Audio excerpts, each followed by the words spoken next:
Tony D and Little Joan with another legend of the Pines. Ben Franklin came to South Jersey often, and in fact, I always tell people about what I wrote about in book 9 of the Pineys, that Ben Franklin came to the Mount Holly witch trials in 1730 and wrote about it in the Pennsylvania Gazette. Now, he wasn't a big fan of witchcraft.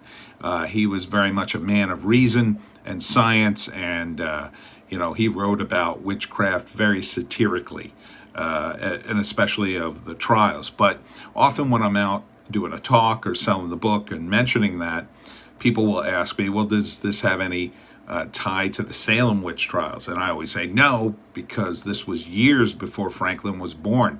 But I was doing a little research tonight, and it turns out he does have another connection to witchcraft, specifically the Salem witch trials. It turns out his aunt, her name is Bethsua Folger Pope, was at the Salem witch trials, and in fact, her contribution helped lead to one of the death sentences of one of the women accused of witchcraft, which just sort of blew me away.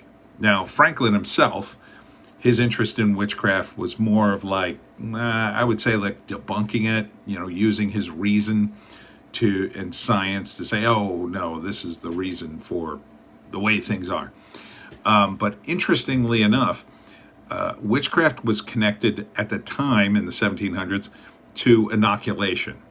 And Franklin was against that because of that connection, at first anyway.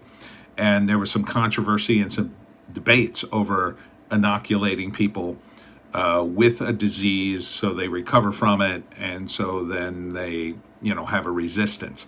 Now, there wasn't a lot of hard science to back that up at the time. It was more sort of observation and trial and error.